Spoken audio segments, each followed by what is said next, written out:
Hi guys, and welcome to Seat Wide Open, the show that digs deep into the playing style and interests of a well-known poker player.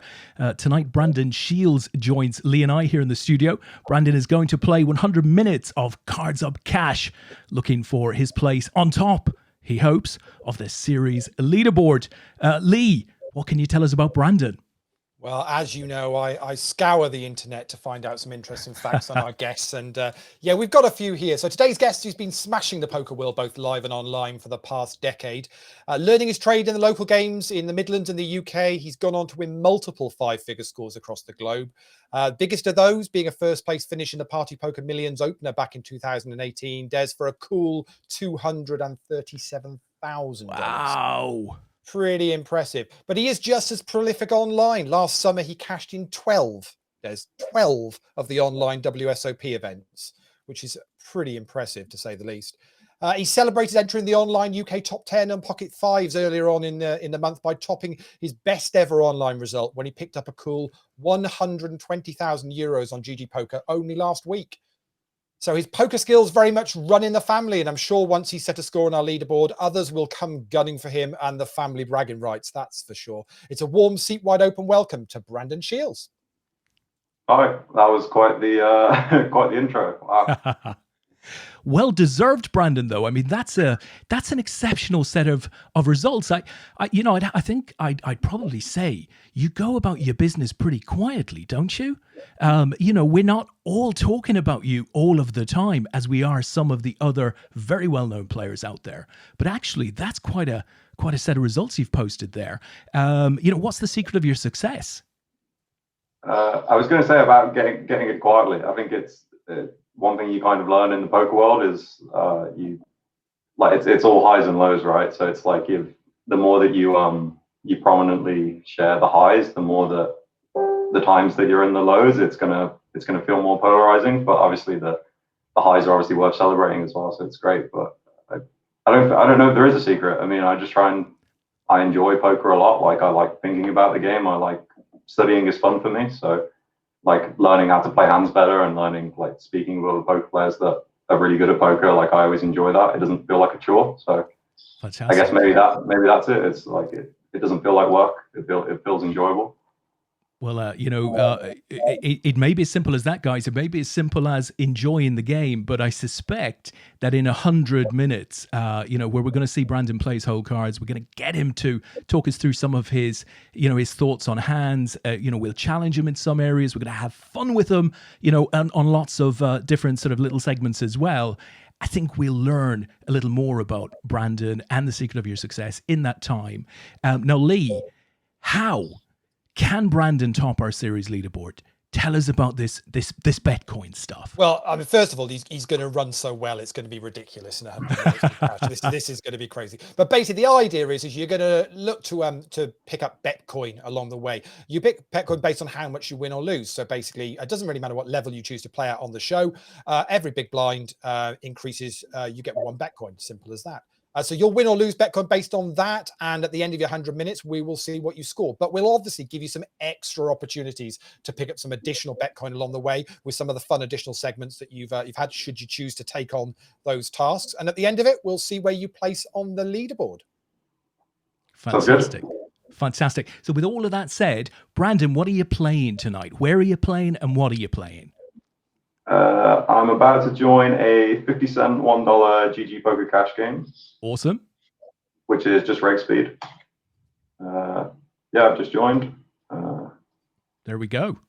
See if I can. Oh, is it shared already? Nice. So, Lee, I'll leave it to you, Lee, to call a start on Brandon. Well, and do the numbers and all of that. If you're happy to go, we can go with 100 minutes from. Are you going to be in for the next hand yet? I was waiting for the blinds, I think, automatically. Okay, yeah, we'll wait for the blinds. We'll do it when the blinds come round. That seems the fair way to go. So I don't think I've ever played a reg speed cash game online. I've only ever played Zoom where you get the next hand straight away. So this is going to be an experience for me as well. Well, we've spoken to a few players on this show already, and nearly everybody has said, "Well, I don't normally play exactly that what you want me to play, but I'd be happy to come and play it. So of course you guys are much more volume orientated, many more tables, etc. We're trying to keep the playing field as even as we can for all of you to make this leaderboard as accurate as it can be over the series. But you're calling in from Nottingham tonight, if I'm not mistaken. Are you looking forward to seeing live coming back, or is online your bread and butter? I was always more into live poker. Like that's how I kind of discovered it, by playing in like pub poker games when I was younger, or like home games with my family. So I didn't quite get into online properly until I was obviously like 18 and could play properly. I'm playing. So underway then. Here we go. 100 minutes. Oh yeah, it's died now. Sorry. That's the secret, guys. Just don't be aware. Yeah, I think I've got a lot more into online since the pandemic started, because obviously it was the only option, and I like both. I like there being a good balance. I think too much of one is will kind of drive me crazy eventually. So I'm looking forward to live being back, because I haven't played much lately. But maybe if I do 2 months in Vegas, I'm going to be looking forward to online again. So it's mixing it up to a healthy degree, I guess. Of course, Nottingham has one of the best card clubs in Europe, if not the world, in Dusk Till Dawn. Have you played there much? I've played Dusk Till Dawn quite a lot over the years, but since moving to Nottingham, it's been closed the entire time. So I've not got there recently. But over the years, I always used to get the train to Nottingham to play Dusk Till Dawn. I used to every time they had a decent tournament series, I'd come down to Nottingham to try and live the dream, win like a big live tournament. Yeah. It is one of my favorite venues. No better place to win it, I'm sure, than Dusk Till Dawn.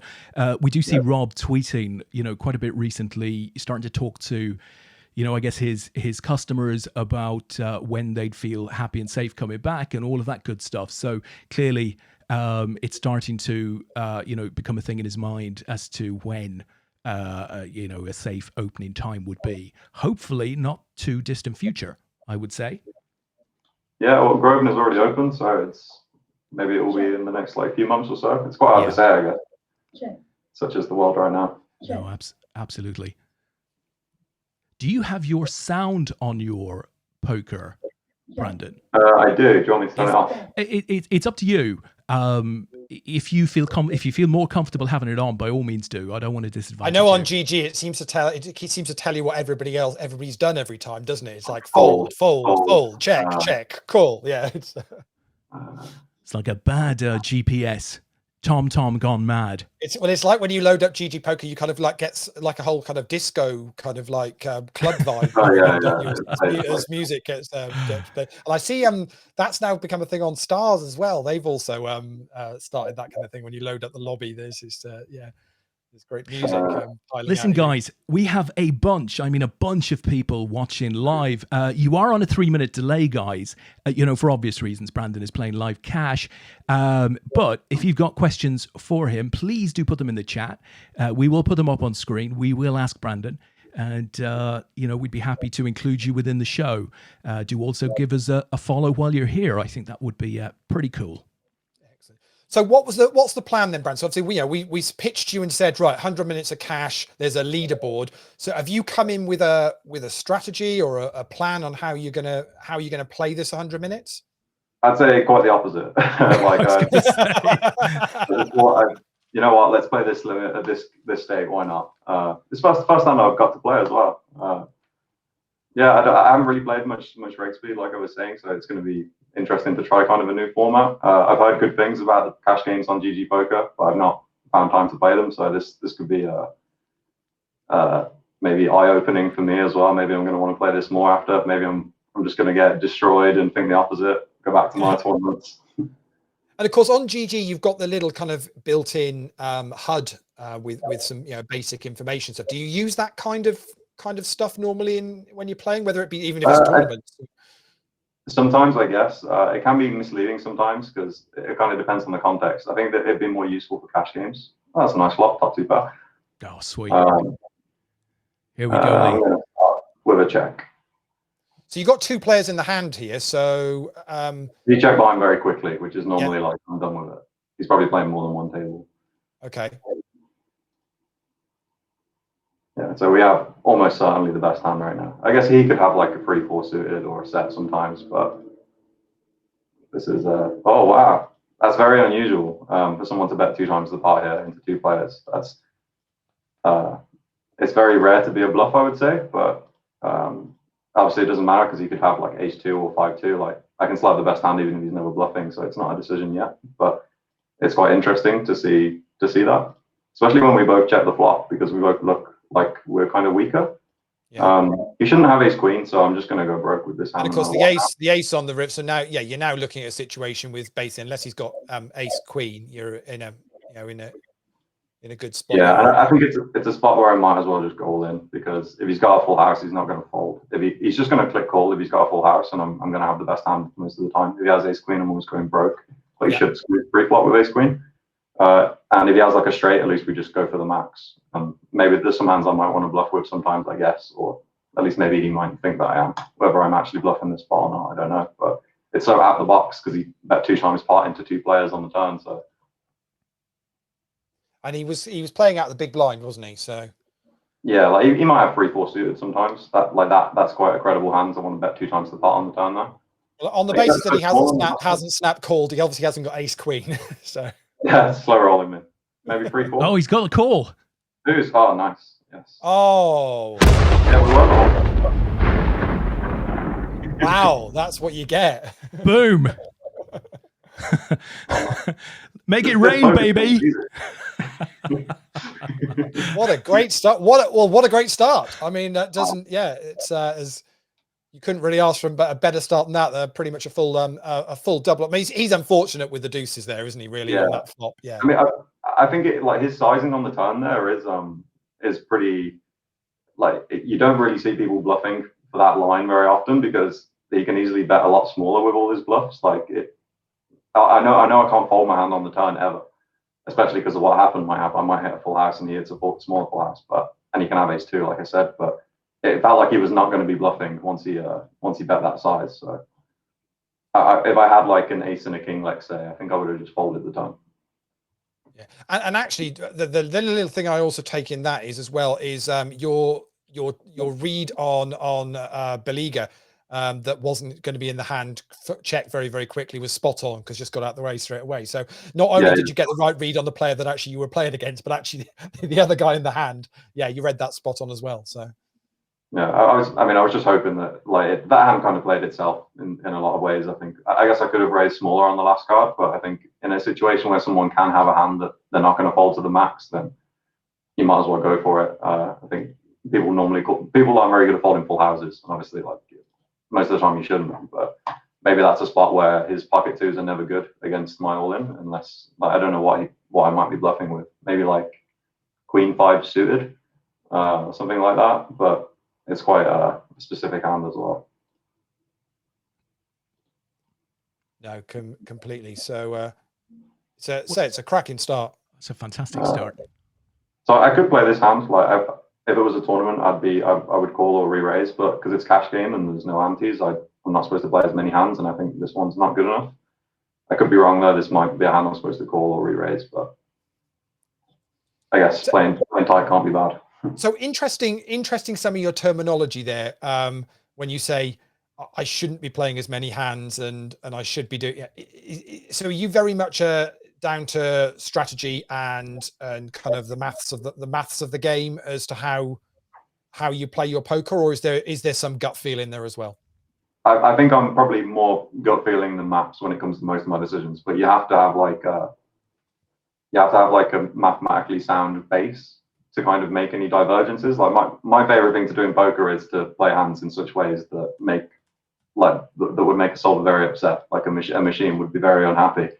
But that's like the fun of the game to me because then you're playing against the person. But in terms of pure poker, you need to know the strategy. Like you need to know 9-4 is not a hand to play here, no matter what, because it's just not good enough for these. And obviously that's probably a more clear-cut example. But if you play too many hands in some spots, you're just going to like leak money. Whereas in other spots, you can play way too many hands and make loads of extra money. So it really depends on your opponents and that sort of thing as well. But cash games are more pure, let's say. Like people I mean, oh, I don't know. Maybe I'm overestimating cash game players to some extent, but I mean, they're normally more good with their ranges. Like they play the hands they're supposed to play, and they follow charts, and they're less like speculative, let's say, because they treat it more like a job, like it's a grind. Like these are just the hands that I play from these positions. Whereas in a tournament, like some people like to get out of line, like start raising with too many hands in some situations, and then it becomes more of a dynamic. But I think it becomes, like you were saying about the hoods earlier, it becomes quickly quite apparent if someone raises a hand that they're not supposed to in cash games, you can exploit them for it, and you can start like immediately attacking what they're doing. Brandon, you're already getting some serious respect in the chat box, not for your poker playing style, but Frankie B has just posted here. Hi guys, Brandon with the Ireland flag. So you're getting respect for that. That's good to see. Yeah, when I first made my GG poker account, I was in Ireland at the time. So it's stuck with me. I mean, I'm quarter Irish, so I still feel like. It's all right. We're claiming you now, Brandon. You're one of us. If they can have Jack Grealish, we're taking you. Yeah, I would gladly represent Ireland. So listen, you mentioned in opening, that you do come from quite the poker family. I know your parents not particularly well, but they've been to APAT events. Your mum Michelle particularly. Brother Richard, of course, a prominent player, YouTuber, etc. Is that where you got into poker from? Was it family orientated, or did you get in from another avenue, college or whatever? Yeah, so when I was like, I think 7 or 8 years old, my family used to have home games, like loads of friends from the casino or the pub, they'd have games come over, and obviously we played as a family, like just kind of for fun when I was younger, but I never would have got to play for money or for real. But after watching loads of World Series of Poker on TV, I convinced them to let me play in one of the home games, and obviously everyone else was happy for like this 8-year-old kid to join in, because it's just I'm still paying the entry fee, although my parents were paying the entry fee. But they were like, yeah, like let the 7-year-old play, because it's like we can win their money as well. Easy money. But then I seem to do reasonably well, even in like these home games and these pub games, and I'd make like pocket money, let's say. And then as I was getting old, I didn't get many opportunities to play, but I had like reasonable success. I like the few I got, and obviously there's a lot of luck with the sample, but it felt like I was enjoying playing the game, and I wanted to kind of play it more. And then my dad was running pub poker games, like up and down Birmingham, like a different pub poker league, 3 days a week. So whenever I was on half term at school and I was allowed to stay up past like whatever time the poker would run till, I'd get to play 2 or 3 times, and I'd spend most of my half terms just playing poker for poker leagues. And again, like my parents would take me to play, but I definitely made the money in those games at the time, so it worked out for them as well. But that's not easy at the best of times in poker games. I mean, those are quite seriously played games. Yeah, well done. And how would you describe your style, Brandon? You, if I'm not mistaken, you've got a maths degree. That's what you did at uni? I was doing a maths degree, and then I ended up dropping out to play poker, and then I went back and I did a games development degree, and now I'm nearly finished my psychology master's degree, but I don't have a maths degree. Although I knew. Well, that's super interesting then, because you've got a mix of, what you would call, science in your experience, in your talent, and you've also with psychology and game theory and stuff like that. Clearly, creativity is part of your makeup as well. I mean, how would you describe your playing style? That's an interesting question. I've never really thought about that before. Playing style. I want to come up with some new terms, but I guess I would kind of say creative. Like creative is kind of a loose word, because creative can be good and be bad, but I guess it depends on the situation. Like I like thinking of new ways to play hands, or like new angles to take, or new strategies to compose, even if they end up being bad, just to kind of to play them out. I'm gonna check it. So I think creative would be a term. It's interesting. When you're playing live, do you play the person, or do you play the cards, and of course you know that will vary, I guess, from hand to hand. But you know, where is your leaning? I mean, if you've got a weak player at the table, does it matter at all what you've got in your hand? They're kind of as important as each other. Yeah. Oh, this is quite strange. So he checks back the flop, and then he bets kind of big. So like the story on the turn could have still been like ace jack or a check back queen, but now he's bet pop, and I blocked like king 10 and a set of not like I've got pretty much the best hand to hero with, I would say, because king 10 and 9s are like the main hands he's representing when he checks back and goes big. And he could have ace 10 as a bluff. Like people don't bluff enough, so I don't even want to hero. But I really think this hand is supposed to hero. Like he has to check back something really good or turn to. No, I'm calling. I don't know. This might be bad. Oh, I turned it straight. Oh, 10-8. Yeah, I wouldn't have even thought about the fact that he could have 10-8 suited when he. Oh, it's hard to, yeah. Yeah, that's. I don't know. That's kind of like the balancing act of poker, because you can have the best hand to call in the best situation where you're like this. Everything about this is the reason to call, but then people just never bluff enough as they should. So you can almost. That's what makes this such a great game, right? It's hard to be. It's hard to be perfect. Oh, 10-8. Yeah. I didn't think about 10-8 at all. That was a learning curve. I could call with this hand, but I think when he goes that size, I'm just going to fold. Good fold.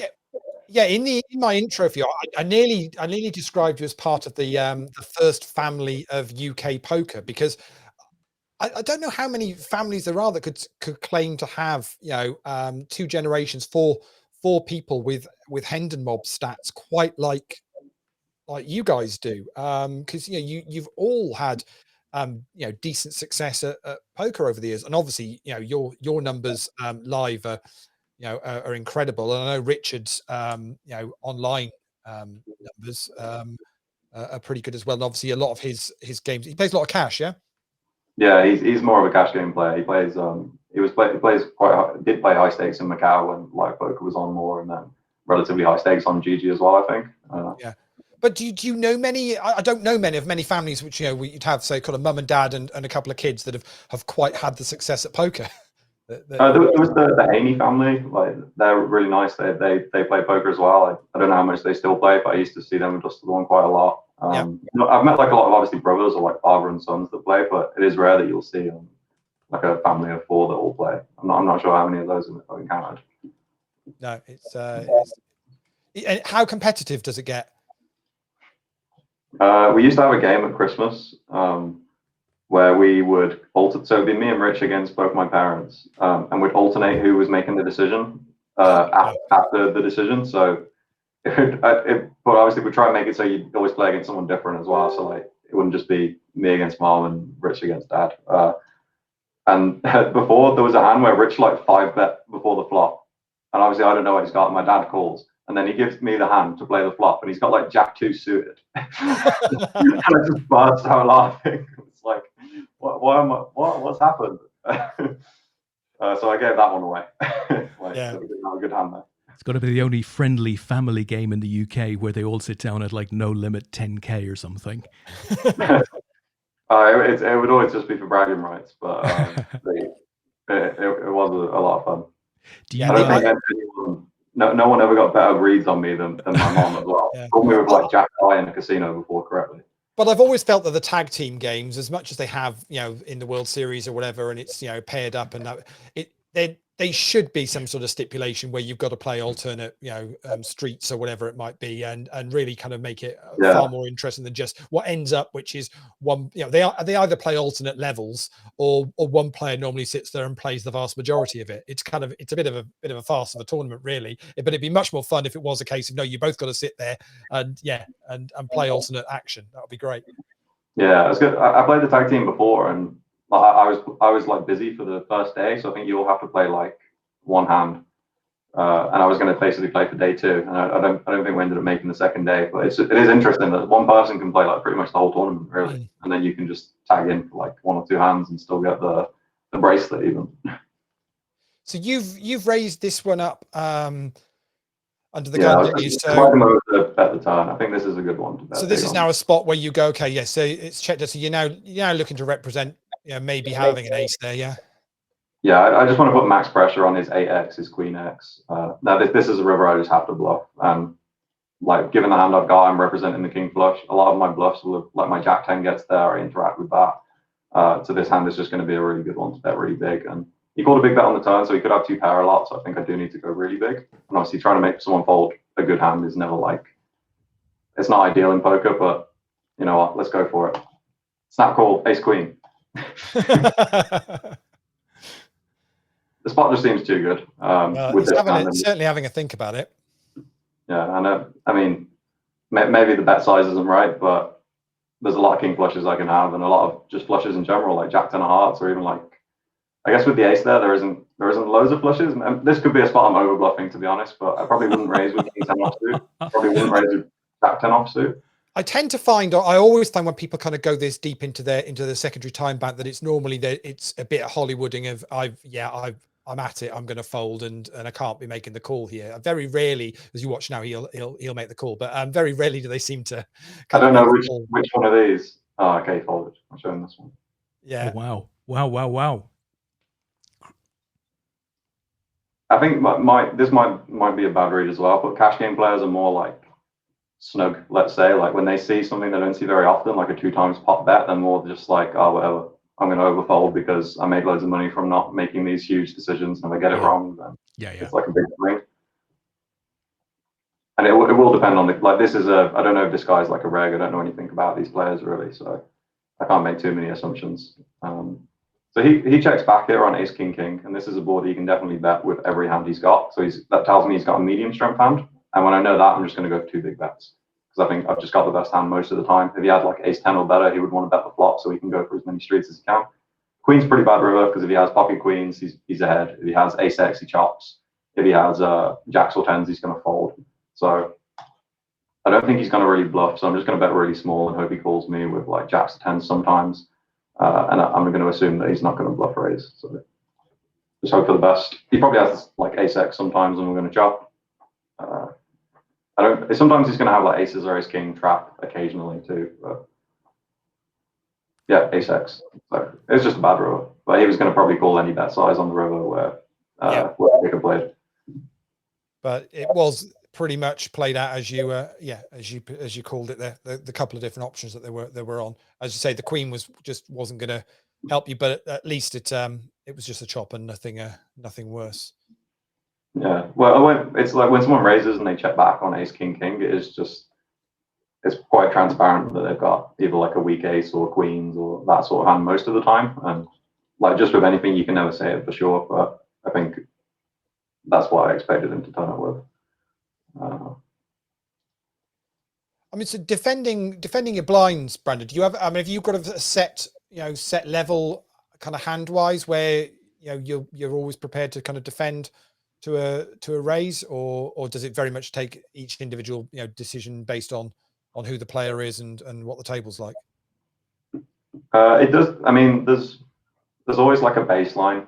Like going back to what I was saying earlier, like it's really important to know the hands that you can play. Like let's say if you were against a perfect super machine of poker, the hands that you can get away with playing against them, because that's like at least what you can play. And then as you play against people and people make mistakes, that's just room for you to play more hands and to get away with more stuff. And poker's more figuring out what you can get away with or how you can, and that can also be folding, not just playing aggressively. Like there's a spot where a machine would never fold with their top pair, but you're playing against like this guy earlier when he bet 2 times the pot. I get to fold top pair there because I just don't think he's doing it as a bluff enough. And maybe he'll prove me wrong and I'll make a mistake, but until I see it, and obviously that was evidence in this case that he wasn't bluffing, he had a set of 2s. But if it would have showed up there with a bluff, I could have kind of recalibrated to, people are 2 times pot leading into 2 people with bluffs. And if I see it enough, then I'm going to change my strategy. But until then, it's just lots of like ducking and diving between what you think people are up to. I mean, that's where most of the money's made in poker, like basing it on what people are generally doing. That makes a lot of sense. Yeah, I think you said something earlier about playing against when you play live poker. Do you play against how much you play against the player? And I think it's like a similar question. Like if I've got a general idea of how someone plays live poker, then my strategy could be completely different because I'm playing like almost primarily against them. Yeah. Like especially once the pot gets heads up anyway, it's almost like it could be a strategy that is in no way the same as how I would play if I didn't know anything about them. So it's almost entirely based on that, but you still need to have a baseline to kind of go by. Or like if you know the baseline, it can teach you how to better exploit people as well. So if like when you've got this certain good hand in this situation, it's good to bet really big because of these reasons. Then it's just that you can bet even bigger, maybe against a different opponent, rather than thinking, oh, I might bet small here sometimes. Like you need to have the starting point before you can exploit them. But it's interesting what you say about the players. I mean, I mentioned it in the intro that obviously you found your you learnt your trade, just say, in the kind of the local games in the Midlands. Obviously, you look at your early Hendon Mob caches, and there's a lot of kind of Birmingham Hill Street of their recurring regular tournaments back in sort of 2013 to 2014. Is that a time where you were playing regularly nightly games and seeing a lot of the same faces, therefore you learnt their game and how to play against them? Yeah, funnily enough, I played a small live tournament the other day, and some of the people that I knew from playing in Hill Street all those years ago turned up, and some of the same tendencies was still there. Like it's the same with everyone. Like I'm sure it's true. People that play against me must know I've got some tendencies as well. Like it's just part of being human, I guess. Like some people are overly cautious in some spots, some people are overly aggressive in some spots, and some people some people have physical tells, and like whatever it is, there's always something to be figured out about that person. And like your job is kind of to make sure that people can't figure it out, or that I guess you're one step ahead of them. Like you, if they expect you to be overly cautious, that you'll be the opposite. I remember on the Blonde Poker Forum going back maybe 10 to 12 years ago, Brandon. I don't know if you were looking at forums sort of back then, but Richard Prue, who's now the head of content at Parch Poker, and he was a founder of APAT back in 2006. Richard was a local player at Luton, and very studious, but he used to run a blog on the Blonde Poker Forum. And, one of the things that he would talk about is his black book of tells on players at Luton. And of course, you had quite a mix of players there, right? There were some good players, but there were definitely players who were instinctive, and there were some who were mathematical, and there were a lot that were probably shit. But Richard talked, without naming players, about certain tells that each one had. And I can only imagine that, like, when Richard would turn up at games thereafter, people probably didn't want to play with him. Just the dynamic there must be. But it's crucial though. Body language playing against someone like that. Yeah, but it's crucial in life, isn't it, to be able to read the table and just get a fix on whether somebody's generally having a bad day or whether in fact there is a leak in their game that you can take advantage of. Well, that's the thing, is that there's leaks in everyone's game, really. Yeah. Like no matter how good you are, and obviously it depends on how you're playing that day as well. But everyone has these leaks. I'm not sure what I'm supposed to call this hand. I think maybe I would just call it an half diamond.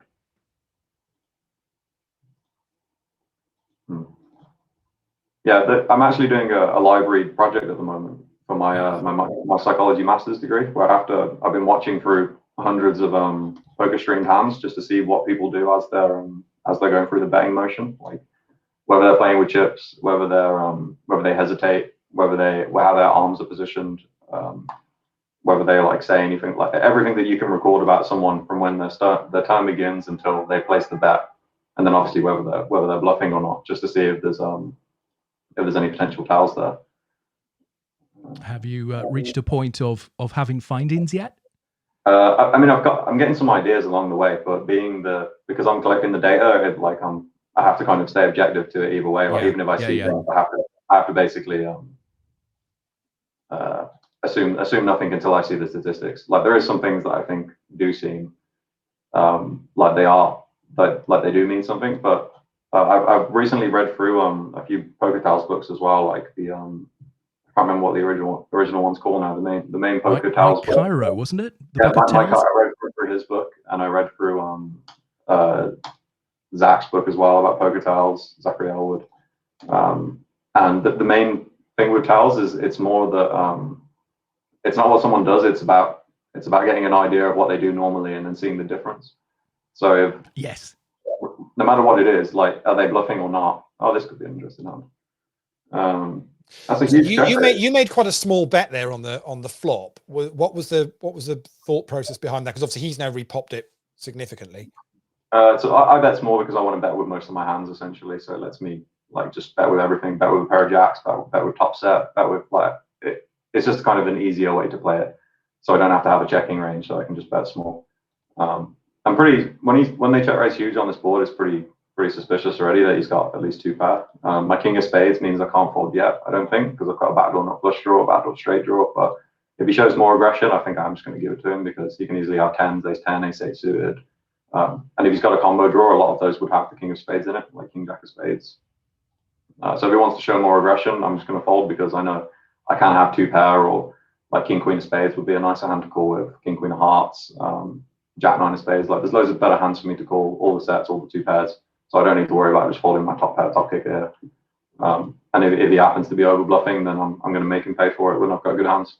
Or at least I'll find out the times I call down I've got a better hand. Like it would just be guessing at this point if I call with this. Like I can't improve really if he's got it. I mean, I guess I might have a king as an out, but like if there isn't a river where I'm going to be like, yes, this is the dream. So it's just pretty standard fold, I would say.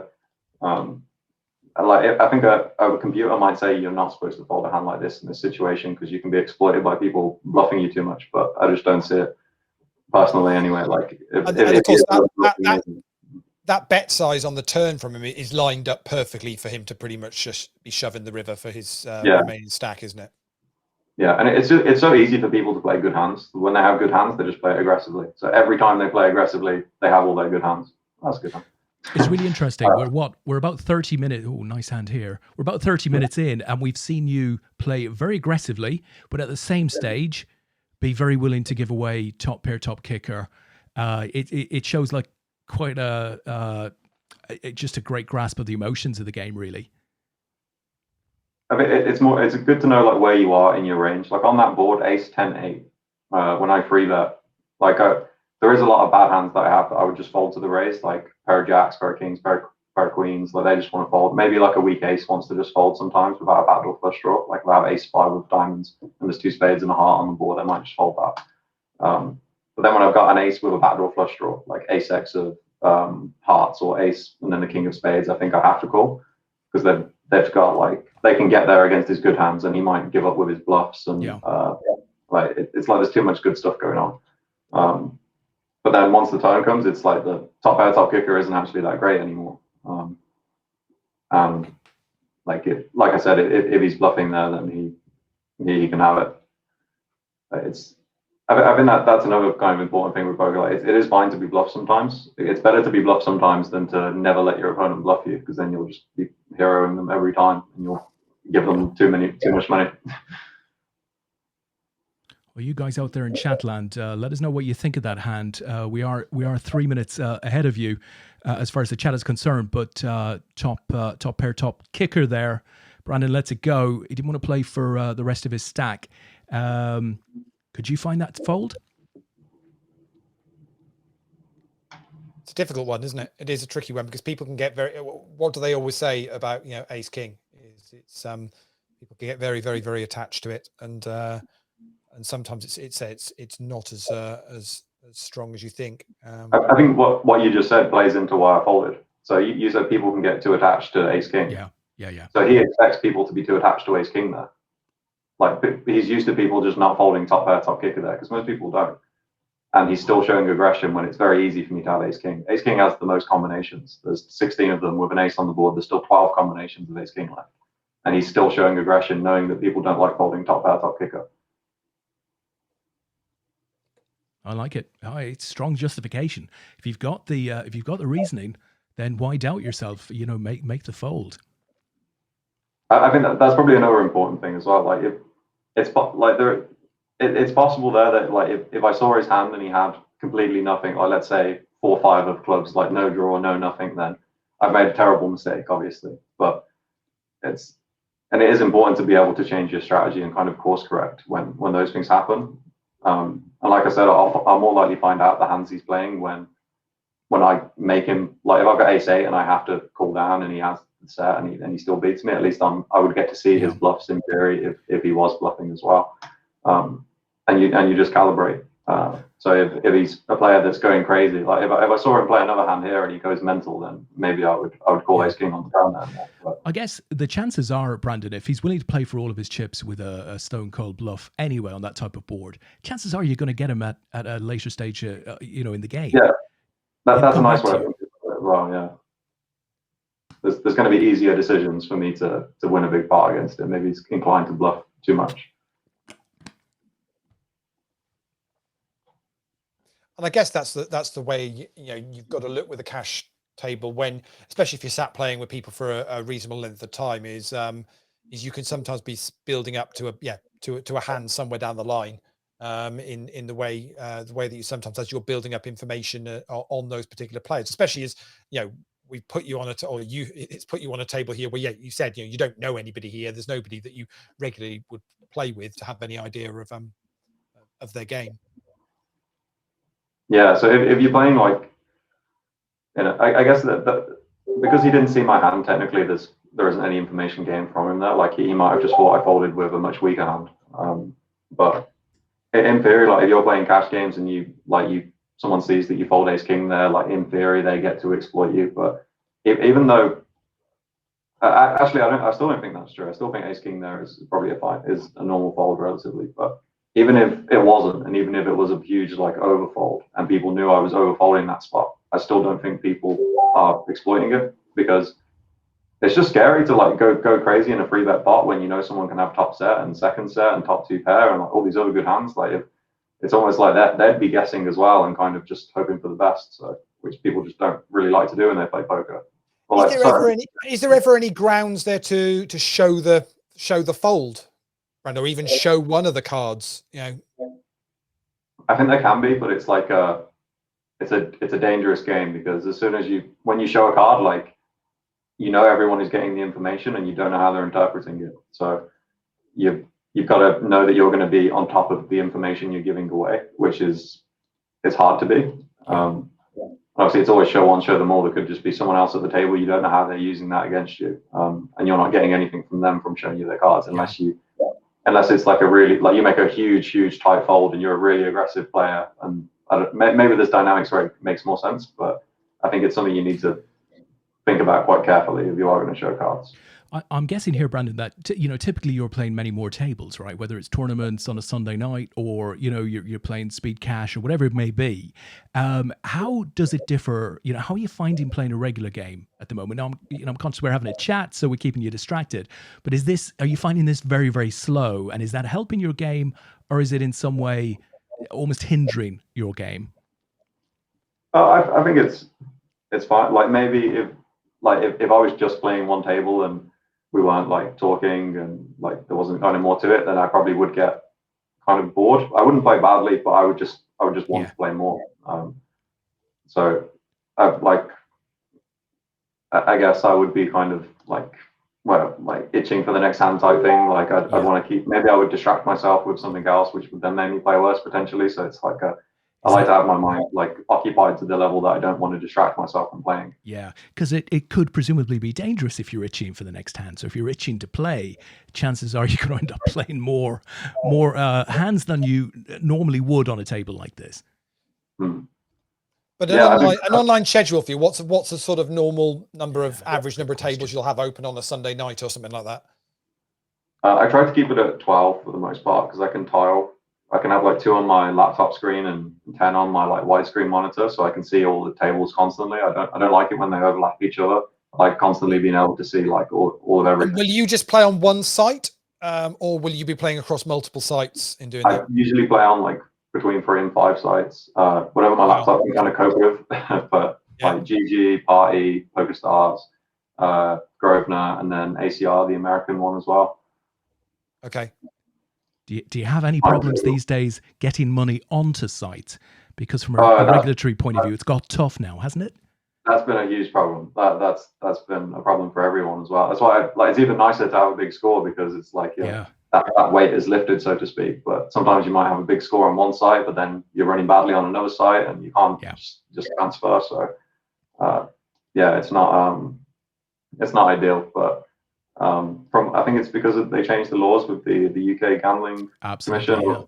something along those lines. Obviously, I'm sure it's for the best, but they've probably made it too strict and too hard to kind of to prove for professional poker players at this point. Do you have any sense of what that might mean for professional poker players, over the next 2 to 3 years, if it continues to be a struggle to reload?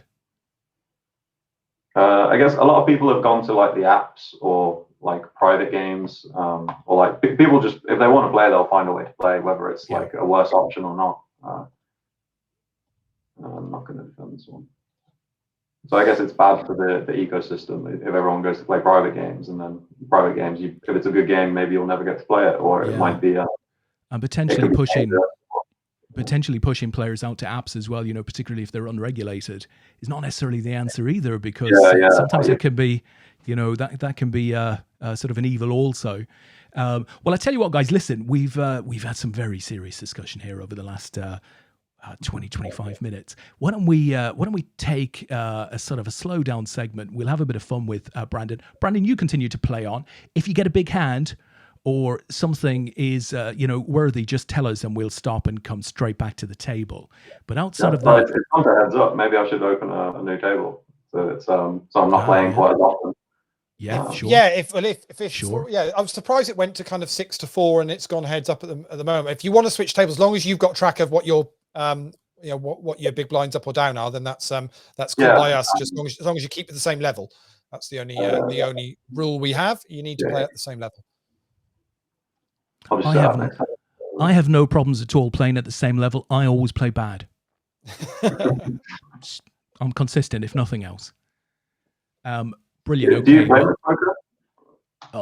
Oh gosh, yes. Well, to be honest, I used to play up to the point that we launched APAT in 2006. We sort of launched APAT because we all liked playing recreationally, but we all wanted to have that big game feel without putting big game money down on the table. But what I found for my game, despite being very competitive prior to that, is that it became so nice just to play a game once you were actually operating games that I just lost my competitiveness and just enjoyed sitting and chatting with people, and that isn't necessarily aligned with playing poker well. So I will play occasionally for a home game, stuff like that. I absolutely love it socially, but no, I don't play in any way seriously these days. Lee is more of a player. You'll just need to reshare your new table when you're when you're up and running on that, so we can get that up and going. Perfect. Okay. Well, in the interim, let me put this up on screen. So, Brandon, we're going to play a little game with you, right? We're going to call this speech play. This is the first time that we've done this, so it'll be interesting to see whether it actually works or not. But this game is going to be based on 4 classic movies, okay? So you might not be familiar with all of these movies. I'm sure you'll know a couple of them. We're only going to ask you a couple of questions on 2 of them, okay? So let me pop up the movies. There you go. Okay, they call it a Royale with cheese. Go ahead, make my day. I'm having an old friend for dinner, and I love the smell of napalm in the morning. So these are, of course, classic quotes from these 4 movies. Okay, now I'm going to ask you 2 questions on each of these movies. So on 2 of the movies, rather. So first of all, given the week that's in it, the Tokyo Olympics, I'm going to give you these quotes, 2 of them, in Japanese. Oh, wow. Do you see where I'm going with this? I'm going to give you the quotes, 2 of them, in Japanese, and I want you, one by one, to tell me which movie you think the quote is from, the Japanese quote, and then that movie, I'm going to ask you for the name of it. And if you can give us the correct quote and the movie name, then there's a total of 4 bet coin, 4 big blinds, up for grabs. So let's start with quote number 1. Now listen carefully. How is your Japanese?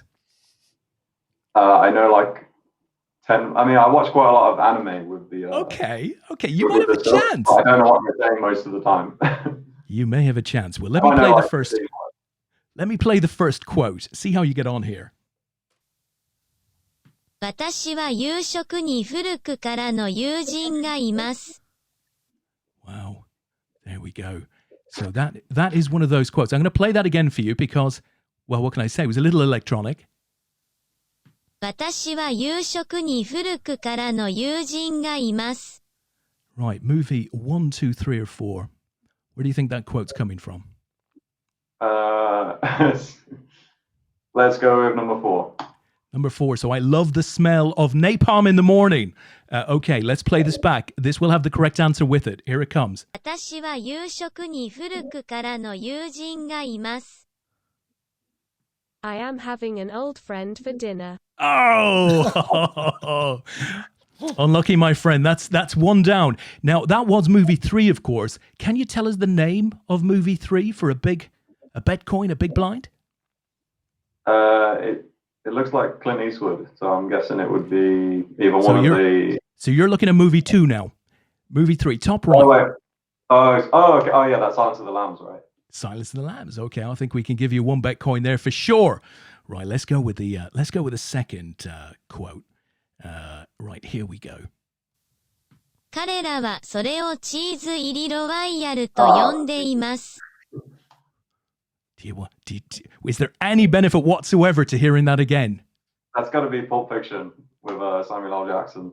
Oh, Pulp Fiction. Let's have a look. Let's hear it. 彼らはそれをチーズ入りロワイヤルと呼んでいます。They call it a royale with cheese. Hey, there we go. Hey, very good. They call it a royale with cheese. It is indeed Pulp Fiction with Sam Jackson. I think that's 3 points, Lee, is it not? Yeah, definitely. I'd have gone with what you did for the first one, based on how long the sentence was. Yeah. Let's play the percentage game with that one. Yeah, definitely. I could have given you this one, but I thought this would have been a giveaway. さあ、打たせて。 It's a bit short. Is that it? So it is. Go ahead, make my day then. Yeah. Go ahead, make my day. There we go. さあ、打たせて。 Don't say this isn't an educational show, Lee. I can tell you're intensely interested in the Japanese there. So that's perfect. Now we're going to do another little segment while we've got you out. That's 2 of the 4 done then. Now, this might be a little more challenging, Brandon, right? Depending on your personal thing. This is called Sing Along. Okay, Sing Along. So there are 4 bet coin up for grabs here. And this is all about grinding a result. Because if you're not comfortable with a sing-along scenario, then you're going to have to grind it out, right? So I'm going to put up a lyric. It's a fairly well-known lyric. I suspect you might know the lyric. What I'm looking for you to do is we'll give you a bet coin if you can name the song. We'll give you a bet coin if you can name the band. And then there's 2 bet coins if you can sing a recognizable version of this particular lyric, okay? You up for this? Oh, I'm sure I can do that. Well, I mean, I guess it depends on the song. Depends on the song. How's your 1940s show tunes? Okay, here we go. It's not that bad. It's not that bad. Right, here we go. So there's the lyric. Do you know the song? It's like sorry, it was slightly blurry at first. Is it? Do you want me to throw it up? Oh, that is "Don't Look Back in Anger" by Oasis. Oh, I love it. Okay, now for the full suite of Betcoin, can you sing us a version? The whole line? No, just that lyric. So like from "and so" and to "on by." Yeah, right. Yeah. I mean, we'll have the song if you fancy it. I'm going to get a beer from the fridge. Yeah, I was going to say. How many people are watching this? Not many at all. Not many at all. Oh, okay, that's all right. No, let me finish this hand and try and get in the zone. What do I want to do here? He's trying to get the right key, Lee. Well, I think he's got a decision what to do with the potential flush draw. Has he got a big hand? Oh yeah, sorry, I've got enough flush draw. Okay, we've got it up on screen, so we'll talk through this. I've checked that, and I think he's going to bet the roller, and I'm going to have a tough decision. It went raise, call, check. Normally, if people are going to bluff, they bluff sooner. So I think I'm just going to give it to him. He might have like king, queen, queen, jack, king, jack, but whatever. If you bluff me, you bluff me. Okay, so we've made a small save in there, but there could be pain here. But I suspect you're up for this. You might have an acoustic guitar hid somewhere in the background there. You don't know. So you just don't know. I don't play very much.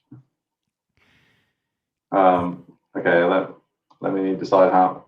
Okay. Oh man, it feels strange. It feels. Of course, it feels strange. It's meant to feel strange. This is grinding Wait, a result. I'll just try to do very. How many points is this? There's 2 points here. Could make the difference at the end. Okay. And so Sally can wait. She knows it's too late as we're walking on by. That's brilliant. That's not bad Very at all. good. That's I think you've very earned your good points there, indeed. Brandon. Yeah. Nice job. Very good. Very good. There we go, guys. That was a good points round for Brandon. He's definitely on the leaderboard now. Victory. Well played, sir. Very gutsy. We had Jesse Silvio on last week. Jesse, he just couldn't find it in him to sing the song. He might have made a World Series, main event, final table, got heads up. But when it came to singing a lyric on here, no, he bottled it.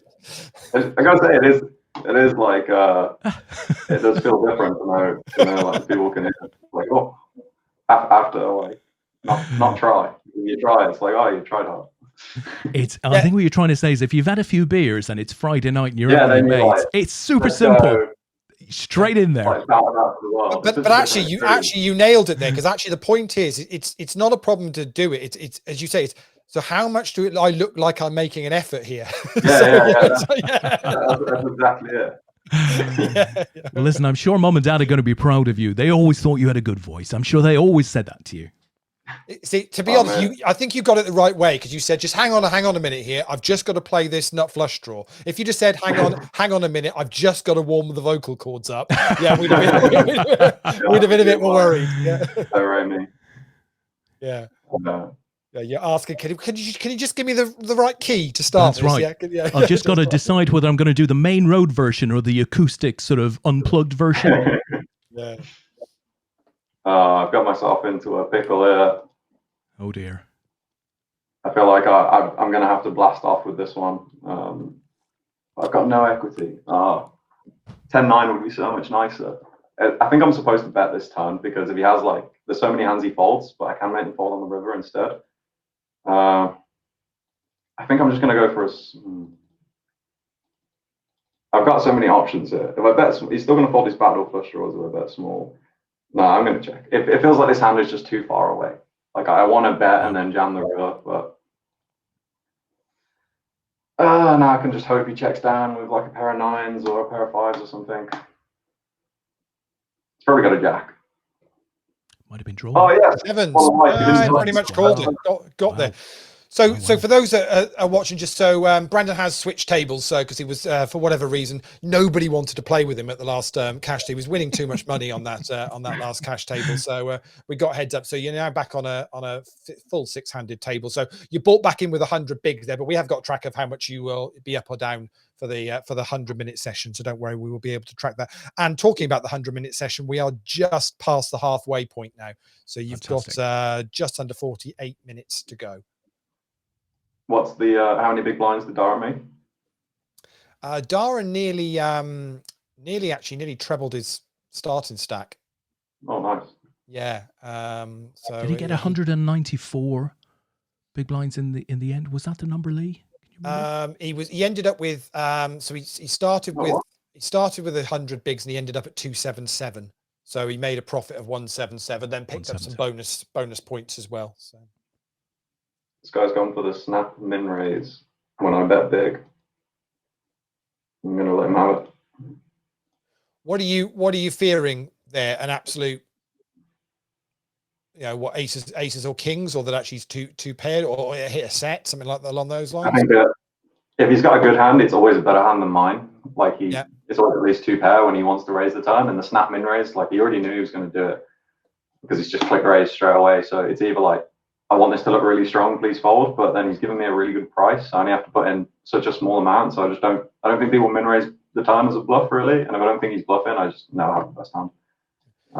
See, that's a couple of times now where you said you've taken reads based on how quickly players act online. Now that's one of the ways, where obviously when you're playing live, you've got your face to face, so you can see what people are doing in their mannerisms at the table and the physical reactions. But that's obviously one of the ways online where you can pick up a tell. I always think it's bet sizing or how quickly they act. Are they pretty much the two? There is something in it. You can't always read too much into it, because if someone takes a while, like, they could be playing loads of tables. If someone acts quickly, like, there might just be someone that acts quickly, but there are generalizations. Like, he snapped min raise the turn there, which was preempted. Like, he was already, like, ready to click it. He knew he was going to raise before I bet, no matter what I bet. He wouldn't have had time to see my bet size. So given that he wants to raise the minimum no matter what, it's quite the story. Call it raise here with a pair of tens. So we've got some information on this guy. So I've got 57 hands, and he seems to be quite aggressive. All of these, like, green numbers. So he's playing a lot of hands, he's raising a lot of hands, but 57 hands is not very many hands. So my pair of tens can just be the best hand here a lot, so I'm never going to fold. It'd be quite difficult. If he bets the turn, it's awkward, because it depends on the bet size. Like, is he going to try and, like, he bets small. So this is actually quite a nice bet size by him, because it allows him to still have, like, a pair of queens or, like, a weak king. He's not just saying he's got ace king or better. He's telling, like, a good story. And normally when people bet small on the turn, they are going to bluff the river more often, because he knows that I'm going to call the turn more. So I'm not supposed to ever fold this hand, I don't think, but because I've got the 10 of hearts, I think I might. Like, I know it's not correct to fold this hand to this bet size based on what he can have, but if I give him the respect to bluff the river, and I know I'm going to fold the river, it makes more sense for me to fold now rather than call and always fold to the river when a pair of tens can only improve on, like, 2 cards. So that's one where, like, I'd have to adjust based on my opponent. If I think he's a good aggressive player, then I might have to hold on with a pair of tens there more. But so that decision there is not just about calling that bet on the turn. It's you're already building in what you're likely to have to then do on the river as to whether you therefore want to make that. So it's not about the eight big blinds on the turn. Yeah, it's about the hands that I'm ahead of. I just assume I'm mostly going to play the river aggressively. So if I call the turn, I've got to be ready to call the river a lot with just a pair of tens on a king high board. And the pot's going to be really big at that point, because it's a 3-bet pot, and he's going to bet 3 times, and he might bet really big on the river anyway. So I'm like, I would hit set. So it just avoids, like, a hard decision, which I think is quite important. Does that sort of thing ever bother you when it's like I folded 3s because there's a raise and a re-raise, and so I'm normally you'd call and have a look, and then it hits. Does it does that kind of I would say no, because, like, that hand was never going to play out differently. I was never going to get to see the flop. If it was if I was unsure myself, like, I could call here, I could fold, and then I fold, and then it happens, I'm kind of like, like, if I'd have made that decision, maybe it's slightly different. But if it's a decision that's easy, I was never going to play a pair of 3s, then it doesn't bother me. But it's how difficult the decision was. Like, I'm just going to quickly turn the light on. Sorry. Yeah, cool.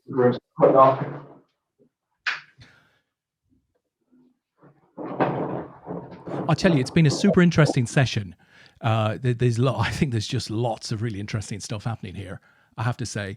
And obviously you're nicely up at this point, Brandon, and there might be a ton more to come, or not. Who knows in poker, right? In a single session, but I think it's been interesting.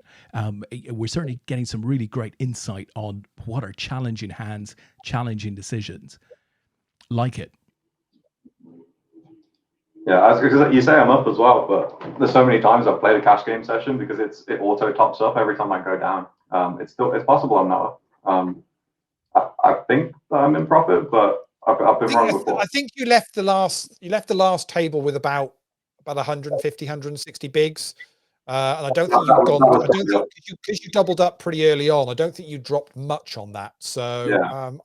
I'd be surprised if you weren't in profit at this point. Yeah, I think so. I would guess up like 30 bigs, but I guess one of the interesting things for me here is that I don't feel, and obviously, what we've been going maybe just a little under an hour, I don't feel that I could walk away here and be able to put you on a hand or be able to understand what you're going to do. Were I fortunate enough to sit at a cash table with you next week, for example, because you've shown the ability to do different things at different times, very much depending on the wider circumstances as opposed to just the hands. It's been interesting for me. There is always just so many things that play into how you play a hand. Like there is quite like a default, like these are the hands I'm going to raise with from these positions generally, and I'm going to bet this size on this board, and like a lot of stuff is quite predictable, but it doesn't matter that it's predictable, because like even if you know exactly what I'm doing in theory, oh wow, he didn't raise with an ace queen, so I would just label him as a tight player straight away. Yeah. Because I raised the small blind, which is the most hands I'm probably going to raise or close to, and he just calls with an ace. Do you capture notes on players, Brandon? Do you have a big sort of database at this point? I do. I know players whenever I think it's something significant that's going to be useful later. Yeah. Like I wouldn't call this hand anyway, but if it was close, I would just fold against him now, because he called with an ace queen. So yeah. It's pretty hard to imagine he's going to be bluffing here very often. But yeah, I do like to note people where relevant. Like the 10-8 suited call, I would have probably noted usually as well, which I think was this guy. He called the cutoff with 10-8 suited versus a raise, just like interesting to have like an idea of the hands he might be playing from different positions.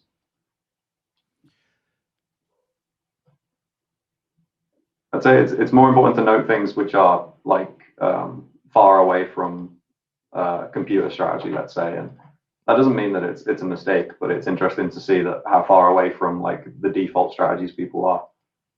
Oh, absolutely. Lee mentioned in his. Sorry, Brandon, carry on. There are some things where you like it like that ace queen there, when he just calls with the ace and the queen, it's hard for me to defend that as the right decision, because it's going to make so much money with him re-raising with that ace queen there, that it's like, if he thinks I'm really tight and he thinks I'm only raising a really tiny amount of hands, like it can be fine to call with ace queen, but there's no reason for him to think that. But it's not as simple as someone doesn't play like a robot, therefore they're bad. It's more like, how are they not playing like the robot, and which ways? And sometimes it means they're bad. Sometimes it's more open to interpretation. Because obviously I don't like playing like the robot either. And sometimes it's bad, sometimes it's good. Lee mentioned in his intro about you getting into the top 10 sort of in the UK and Ireland rankings. Does that sort of stuff motivate you? Do you work towards stuff like that? Do you take pride in it? I think yes and no. Like on the one hand, it's amazing, and I was quite oblivious to it. I check every now and again, but I know Pocket Fives doesn't track every result. A lot of people don't use it, so you have to actually like assign your name and like say these are my screen names. So like I know people that would be above me on the leaderboard if they actually like spent the time to make their account and to link it to all their accounts. So on the one hand, like it's not like as super official as maybe let's re-raise this one up. As like it's hard to get like an official thing with he instantly goes this size. So that's like something I would, if I had a hard decision there, I would read into that as he's got a very strong hand, because he didn't need to think about it. I guess it depends. Like the more official it is, the more like I guess I would take pride in it. I think Pocket Fives is one of the best things we have, but like I said, not everyone uses it. It doesn't track every result, and I don't exactly know how they calculate it, but I'm sure I don't know what their formula is. So it might, if some people play smaller tournaments, like if they just play spin and goes, or if they just play like 100-player entry tournaments, that maybe the point system would be less favorable to them, and it would be more favorable to people that play massive multi-table tournaments, because when they get the score, it's worth loads of points. Like I don't know the ins and outs of it, but I did feel very happy to see that I'd made that for sure. But I don't think it's something that you can solely aspire to do. But I'm not sure how accurate it is anyway. I mean, it's got the likes of Patrick Leonard and Chris Moorman at the top of it for the UK. Yeah, I mean, how accurate can that be, Brandon? I'm not sure. That's a very good point, to be fair. Yeah, I mean, maybe I'm underselling it. As they say, it's what we've got. So, that makes it credible enough in my mind. And of course, they've been around for a long time. They're a very reputable site, Pocket Fives. It might not be perfect, but it is the best that we've got. But that was always the debate, isn't it? With anything with poker, obviously, it's you can go on, you're scoring people on their cashes, but of course, you never score it on how much their buy-ins were. But ultimately that's something which you never can do. So you can only ever go with, as you say, with whatever information's out there. And there are going to be some online players that for sure will actually just go under the radar, and they don't really want, they don't want any of the fame or recognition that goes with it. They're quite happily earning a living without needing to let everybody know about it. Some people don't like to share their screen names as well. Like they'd rather no one know the attachment, especially if they play live poker at the same time, because it's you might be able to have an idea of what they're going to play like in advance. Of course, I've always been pretty open with it. I would say, like I'll freely tell people all my screen names, and freely I don't mind people knowing who I am and how I play. And it's not part of my strategy to try and conceal anything. I would say I just like trying to... Obviously it's not going to get concealed when Super Matt Pitt writes an article about you and sticks it on Poker News, because and he picks a photo of you where you've got hair. I mean, what's that all about? Has he been into your Facebook account? Terrible thing. We love Matt Pitt around here, though, I have to say, and he's joined Poker News full time. Lee, I don't know if you've noticed that. Brilliant. Yeah, good, great for him. Yeah.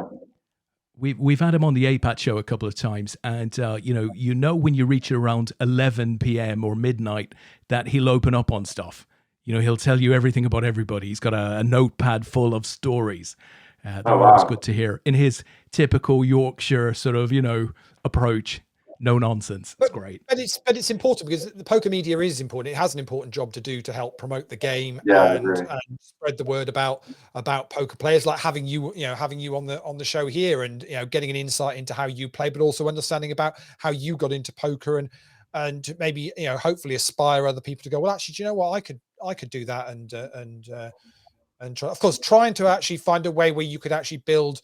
I mean, you said it earlier on. I didn't comment at the time. I think we flicked to a hand to watch. But the fact that you've managed to actually build poker training into your master's degree. So you're the first person I think I know that actually is doing genuine poker training is going to end up with a qualification, a proper qualification at the end of it. It's pretty impressive stuff. I was pretty fortunate that I met one of the professors at the university I'm at was into he does studies about gambling, and mainly like slot machines and like how it affects people. And there was an opportunity to just create your own project, and if a supervisor likes it, they'll let you do it. So I just thought this is the guy that's going to be open to like poker studies of sorts. And so I was pretty fortunate really that I was allowed to, and that I found someone that would let me do a project about poker. It's been fascinating. And obviously getting to watch loads of poker hands is always enjoyable for me. I mean, so what I often ask people that who've gone on to further education in what they're doing whilst they're because I mean you would class yourself as obviously as a professional poker player. What do you plan to do with that qualification once you've got it? What's the next step then for Brandon after that? How long have you got? We have time. Honestly, the reason that I went back into education, because poker was going back and forth with how well it was going for me when I was doing the master's degree, and then when I did the game development degree, it was like not going so well, and then started to go really well again while I was doing that degree. So I was always trying to find this balancing act of like trying to improve and make poker work, but also thinking I don't just want to play poker. Like I want to do something aside from that, as I'm sure everyone does. And I finally found something that I really can see myself putting a lot of time into, like in terms of a career, which is where I want the degree to get me. I don't know how long it will be, but which is psychedelic research. And I don't know how much either of you know about this topic at all.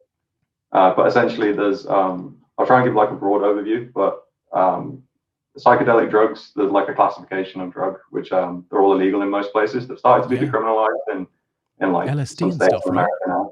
Yeah, or like psilocybin mushrooms, DMT, or like this category of drugs. And essentially, the science is still catching up, but quite a lot of science has already been released in the last year or so. But it seems to be the leading cure for depression, the leading cure for like PTSD, for anxiety, for it's actually insane how many things it seems to be a potential cure, or like the best medical approach that we've got to deal with these things.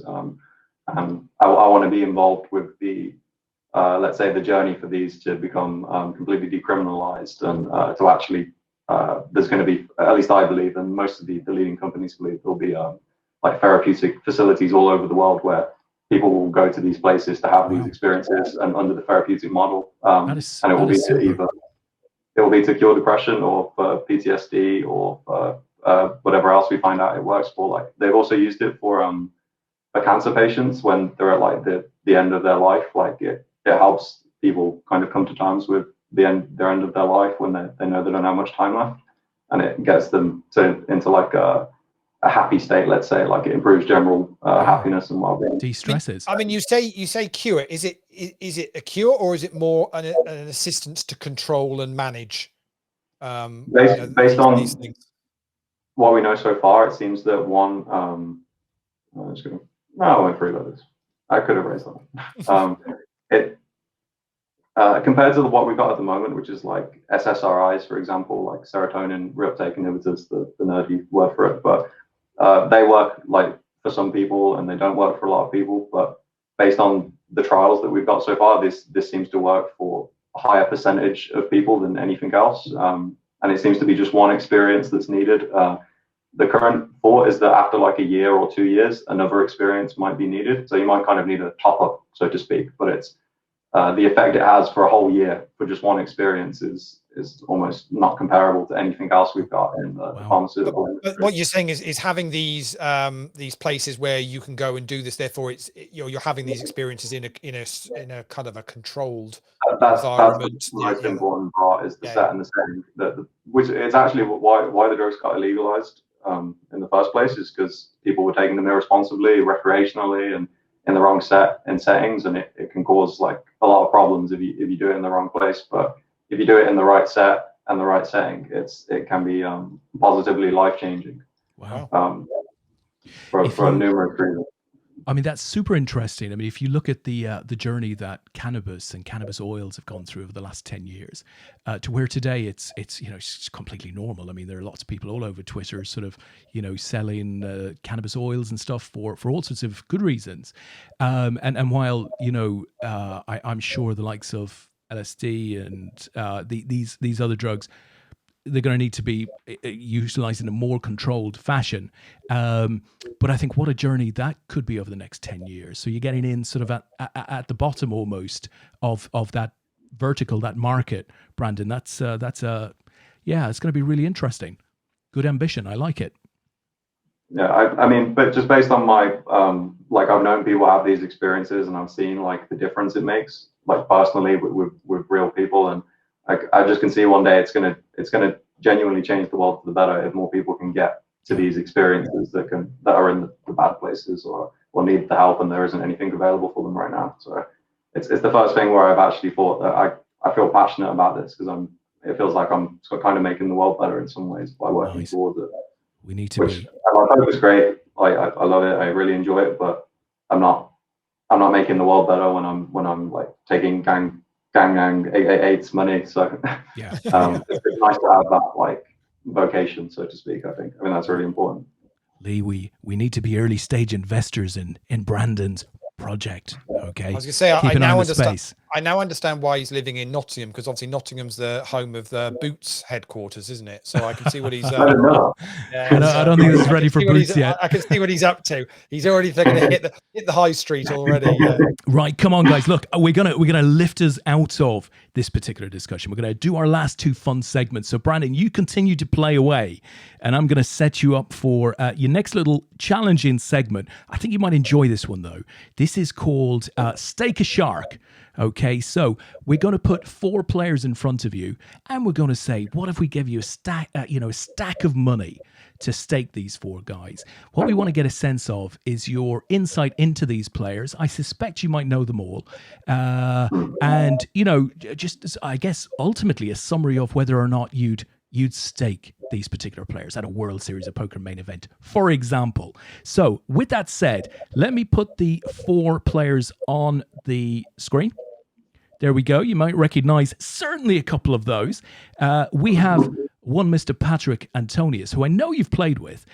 We've got Chris Moorman in seat 2. We've got Toby Lewis in seat 3. And brother Richard in seat 4. Okay, so starting at the top, first of all, have you played with all of the guys? You've obviously played with Richard. I'm pretty sure you've played with Patrick, and I'm assuming you've played with the other two. But just starting at the top, what are your views on these guys as players for something like a main event? Would you invest in them? So I definitely, if they gave me the opportunity to, I'd stake all 4 of these players in the main event. Definitely. Patrick is he is like even though he's quite old school, he is like a super wizard. Like he's one of the best players of all time, clearly. And I think he still plays even though he financially doesn't need to. So he just enjoys the game, which is I think really important, because a lot of people that play poker to make money, they're not going to kind of see it the same way. But I know he's still going to be someone that wants to win the main event. So I would have a lot of faith in him, and I think he's played so much live poker over the time. Like he would be the person I'd want to stake the most, because of his just experience with live poker and with playing for so long. I just think he would know how to exploit people. He would know how to like, not to say the others can't, of course, but like he's just, I don't know, he's like tier 0, so to speak, of like poker players. And one of my favorite poker memories was getting to show him a bluff, genuinely. Wow. Cheeky bastard. Like, do he's a hero. you think, would he have the hunger to do it? Because I mean, it's quite the slog now, the main event, right?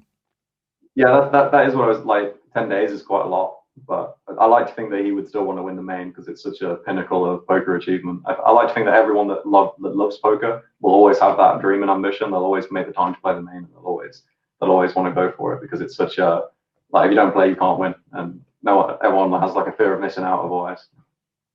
Okay, so we like Patrick Antonius. That doesn't surprise me. Talk to us about Chris Moorman. Chris Moore, I've not played as much with, but obviously he's got much more of an online background as well. Like he's like tried and tested live now as well. He's won so much stuff. So I'd have nothing but good things to say about him as well. Like I'd stake as much as possible, so to speak. Yeah, I can't account for first-hand experience, but I just know he's one of the best players. So Of course, he's living out in Vegas these days, so it's like a home fixture for him. Yeah. So that's got to add to it, isn't it? Yeah. He must have much more of an idea of the American meta game, so to speak, which I'm always so far behind with. American players are always like so different. Let's say you have to kind of calibrate to what their tendencies are. Yeah, I'm not sure if this is the goal. I'd be super disappointed if Chris Moorman didn't have an 800-acre ranch out near Reno somewhere with a little private jet that he just flies into Vegas just to hit the banks, as it were, the casinos in other people's language. So we like Moorman. That doesn't surprise me. How about Toby Lewis? Toby Lewis I've not played with. I met him like once or twice at some live events, and I know he's like one of the best players as well. I don't know how much he still plays. I assume he must still play at least semi-frequently. So again, I'd be very happy to stake him. I know he's again one of the best players from the UK has ever had. Does that I wouldn't suggest be able to say anything about him specifically? Yeah, does that suggest that, the young Brit players, and I say young, but I mean, all of you guys are in your 20s now, but there were so many great young British players over the last decade. Does that, suggest that you guys don't communicate online, or you don't get in touch, or is it still quite a tight circle, for each group? Sorry, what was the last part? I was deciding whether to see that. So I'm sort of saying, so let's say, for example, you were at DTD, right? And you saw Toby Lewis was playing a cash game, or maybe he's in a tourney, he's just come out, maybe sat at the bar, whatever. And you're thinking, well, there's a guy who's he's won some big events. He's got a great record. I'd like to go and sit and talk to him, maybe talk a few hands through, talk about his journey, whatever. Would you do that? Or would you sort of stay removed from that tight-knit circle of, these guys who have done it globally and have been doing it for the last decade? I mean, how would you approach those guys? Or would you rather just do your own thing?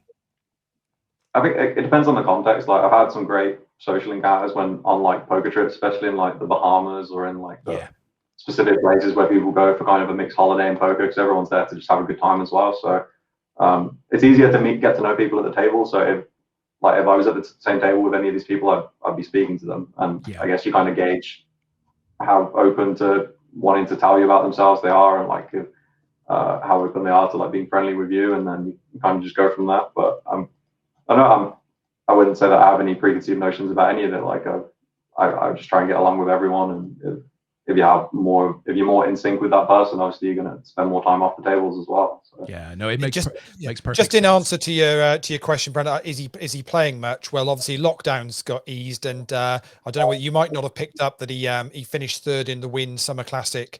The $10,000 buy-in at the Wynn over in Vegas for 1.2 million. So I think not much.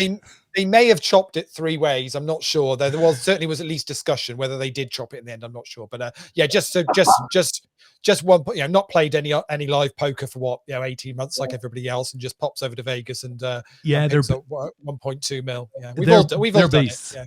It's a small circle, but there are. Can't wait to do that as well. It's pretty damn cool. So a lot of respect for the, what I would call those young British pros. Now let's talk about Richard. So he's played a lot of cash internationally. He's done his YouTube stuff. Nobody's going to know his game better than you. So you were very positive in your opening here that you'd get involved with all of these four guys. So what can you tell us about Richard's game and whether in fact it would withstand a run at the main event? I think that because it's the main, I think he would. Like obviously everyone wants to win the main. Yeah. He's not as into tournaments. Like he would have less patience for it, but that doesn't mean he's going to play differently. Like he'd just be like, he wouldn't want to play another tournament if he did well in a tournament type thing. But I don't think he's like, tournaments get progressively more exciting. So it's like if you're playing it for 4 days, you're only making more money. So I don't think there's anything to like. Even though he's a cash game player, I can still see him grinding out the main and like playing his best. So, and obviously he's exceedingly good. So I'd be very happy to stake him as well. No, great. And tell me, do you think will you guys go to Vegas in October, November? Are you planning sort of a run at the World Series? Yeah. I'm planning to go for all of it. Play poker every day between the 30th of September when the World Series starts and the 22nd of November or whenever it finishes. Play every Hold'em event between I don't know what the smallest one is now, but 300 and say $3,000, and then play the good ones that are bigger, play the main event, play as much live poker as I can physically get to play over the 2 months. Can I come and caddy? Because that just sounds like a dream. A dream 2 months, I have to say. Tell me one last question one last question, sort of Richard related. He's put a lot of time and energy into YouTube and stream. He's got a really nice following behind him now, creates some great content. Was that ever a temptation for you, Brandon? Do you feel you're missing out there, or is it something you're interested in doing? I go kind of back and forth. Like I feel like I come up with some good poker content ideas sometimes, and then I go for bouts of enthusiasm. I have made some content before, but a lot of the barriers become video editing or the more what's the word, tedious things to do, and the more barriers there are, the further I'm away from it. But I was considering, because my brother's going to do daily vlogs for the World Series. I was considering doing a weekly vlog, just for fun, just see what happens. So I might still do that because he's got a video editor that might be able to edit for me as well, which is most of the battle, getting the videos edited when you're playing poker every day. Absolutely. So I might do, yeah. I've done some Twitch before as well sometimes, and it is quite enjoyable. But yeah, I go through kind of bouts of enthusiasm, and the more if I'm doing my degree and focused on that, then it's kind of takes the priority. Yeah. But then I'm going to finish my degree, so maybe I'll go back towards making more content again. Yeah, I think the World Series, is just a great event to do something for. Right, last fun segment. We're going to challenge you here again, Brandon. This is review a flick. Okay, so we're gonna test your bluffing skills. I'm gonna put a still image from a movie up on screen, and I'm gonna make the assumption that you've seen this movie, but to be honest, it doesn't matter whether you have or not. You're gonna look at the image and effectively pretend I've sat down beside you on a train, and you're just gonna tell me, about this movie that you saw last night that was fantastic, right? You've got 60 seconds to talk, and you're going to get 1 Bitcoin for every 15 seconds you successfully get through. Okay, does that make sense? Okay, I've got to just tell you what this film is about. Yeah, you've got to sort of review it. So it's almost a case of, all right, let me tell you what this movie is. Do you recognize the movie from that image? Yeah, The Dark Knight. It's one of my favorite films. The Dark Knight, Batman. Oh, it's interesting. Well, we can go with The Dark Knight. Is that Dark Knight or Joker? Obviously, it's Joker, but It's all the same. Yeah, it's all this. It's all the same. That's Heath Ledger's Joker. So it is The Dark Knight. Perfect. Okay, so Dark Knight it is. You've got 60 seconds to tell us about it. You obviously, really enjoyed that movie. So I'm going to load the clock, and then you're away. Okay, so Yeah. go. So it's a superhero film. It's about Batman. He's trying to stop the Joker. The Joker's causing loads of chaos. He this is more difficult than I thought. I guess I'll more tell you why the film is good. It's more like it's directed by Christopher Nolan, who is at least before he's one of the best directors for quite psychological type films as well, to get you thinking. And the Joker is a really good character to tie into his ideas, let's say, and like some of it's very thought provoking. Like it really makes you think like it's what is good and what is bad, and like the Joker is the epitome of chaotic like evil, and he's just causing chaos for whatever reason. And, like, why is he doing it? And it's just cool to watch the action sequences and like to see what Batman's going to do and how it's all going to pan out. It's got a really good IMDb rating as well. It's like 9. Hey, there we go. Well done, Brandon. You got there. I'm going to watch that movie. Sounds like fun. I'm glad that we talked on the train. If I randomly came out with that to someone on a train, I think they would. They'd walk away. 10 seconds in, they'd be gone. Guaranteed. Isn't it funny how you think, oh yeah, I can talk about that for 60 and you put a clock up for 60 seconds and then go, what am I going to say? What do I say? It's about this really friendly guy who's got a passion for makeup. Yeah. Well done. So that's the end of the fun segments. Now we're going to go to the end of the 100 minutes. We're going to sort of lock up a score, and we'll see where we are on the leaderboard. Lee's, So for anybody that might just be tuning in, you are watching Brandon Sheils playing Seat Wide Open, 100 minutes of cash to get on the scoreboard, plus a few fun additions where he's going to add to his Bitcoin total as well. Brandon's got, let's have a look. He has 13 and a half minutes left. And as we always do at the end of the session, once the timer runs out, we allow you to play your 3 final hands before we'll get your score. So we're trying to work out where you are, because you've jumped tables. You've not really got much over 100 bigs on this particular table. Bullying me. That's probably chipped away. So what's the tactic with sort of 13 minutes to go now? Going to try and get involved in some hands, or just try and consolidate where you're at? I still don't know if I'm up or down. I feel like I'm probably closer to break even now. For all I know, I might be down like 20 bigs or up 10 bigs. Like I haven't been paying super close attention, but I feel like all the pre-bet parts and like parts in general, I've had to fold, or I've not gone my way. So I guess I'll go for it. If it's like close between aggression or none, I guess I'll choose the aggression. Yeah, I mean, you've not had. I mean, it's interesting. You sort of had a couple of hands which you've won very well at, but actually, it doesn't feel like it's kind of run brilliant. You've had a couple of premium hands in the 100 minutes. We've seen aces, we've seen kings, but neither of them paid out for you. It's all good getting premium, but if you haven't got anyone to play up against, it's not going to happen, is it? Yeah, this guy's quite fun in general. He's limped and then he's gone for a lead for half pot, and like it doesn't make that much sense to lead when I can have all the overpairs and he can't. So I'm just gonna play aggressively. Now it's awkward because I've turned to 6. Like I don't want to bluff anymore because I might beat him if he's got a pair of 5s or like a pair of 2s or 3 or 4 or flush draw. So I don't want to try and bluff him off top pair because he's the player that limped free and called a raise. So he's probably not going to be very good at folding top pair. So I'm just going to check and then hope he checks, and I probably win. Sometimes he has an 8. So I don't know what he's limping and calling. Maybe he has like a pair of 9s every now and again, but he might have an 8. But if he doesn't, I probably win. Maybe sometimes he has a pair of 7s, but it's more likely he's got a pair of 5s, ace 4, ace 3, or I don't know. It's probably maybe like ace 10 of hearts. There's such a wide range of hands that puts a limp caller on. 3-2. Okay. Little pair of threes. Wow. But that was like roughly the kind of hand. So like, I would have been going for max pressure there if I didn't hit my 6, and just thought he's probably got a relatively weak hand, so I can just go for it.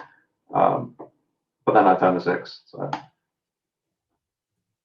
that's another, when people are quite like ABC, and like this guy seems kind of fishy, like he wants to play lots of hands. Like normally when they make a good hand, they make it quite obvious. They'll play really aggressively. So if he leads and then he doesn't show more aggression to my aggression, it's probably that he's got a medium hand. And if I think he's got a medium hand, he's going to fold, then I'll blast. It certainly does feel like there's more action on this table than there was on the previous one. That's for I think it's oriented around mainly this guy, because he's getting up all sorts of he's getting up to some stuff. Yeah, he's good for the game. Well, I guess it's a case, if you can, as long as you can try and position yourself to know where you're at with him, and say and talk it through like you just did with that previous hand, then I guess there is chips to be had there with that type of player.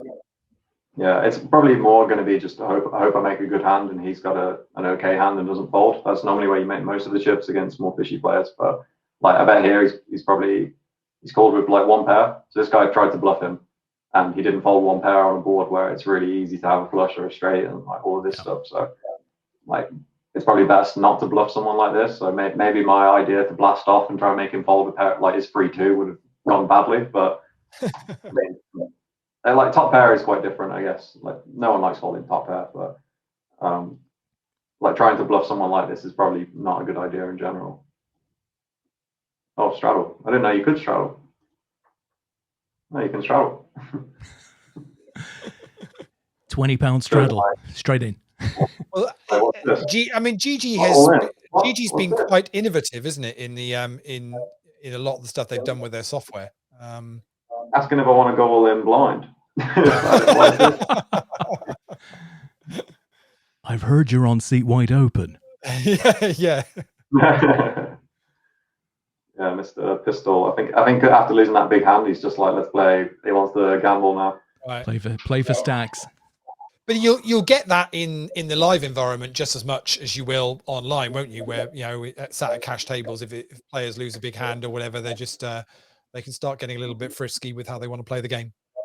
Yeah, like this snap bet as well. Like the way he's played this hand has been like, I want to just put loads of chips in.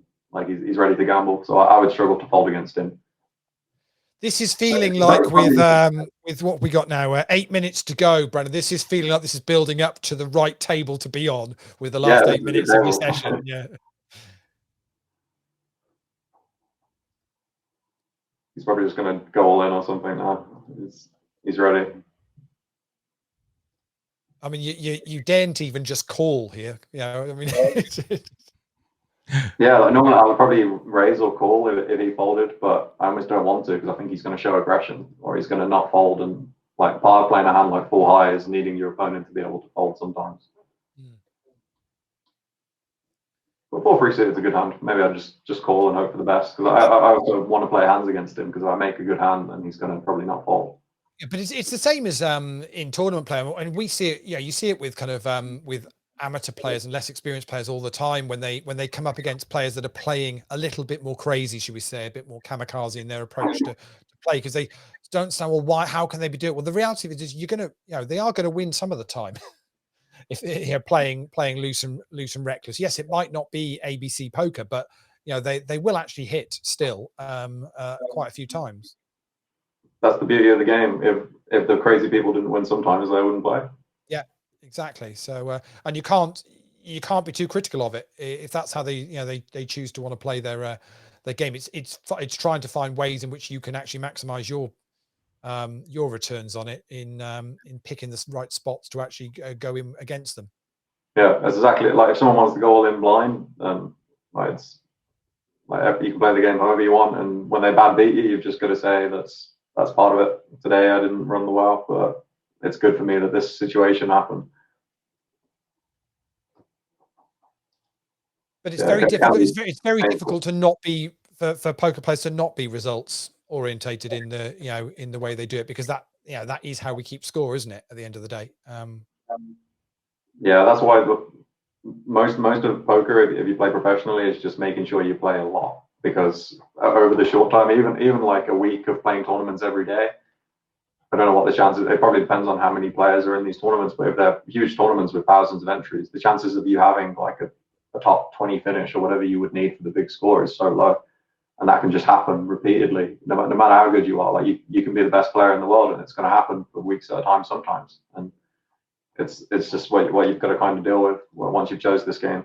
It's back to the old adage, isn't it? Volume smooths variance, and that's that's the only way you can do that. Otherwise, if you are going to play ad hoc, don't be surprised you could brick a lot of tournaments or have some poor cash run before actually hitting those successes.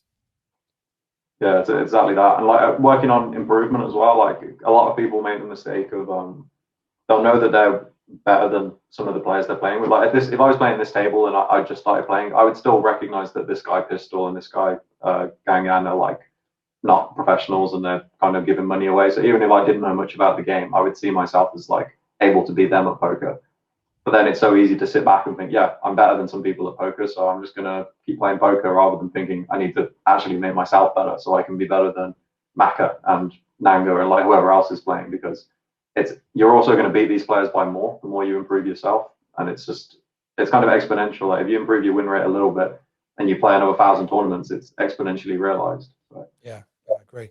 So how do you split your time? Obviously, you've got your education and masters that you're working on. You've got playing the game, which obviously you said you do a reasonable volume, and obviously that training and looking to improve on your own game. How does that time split for you in a standard week?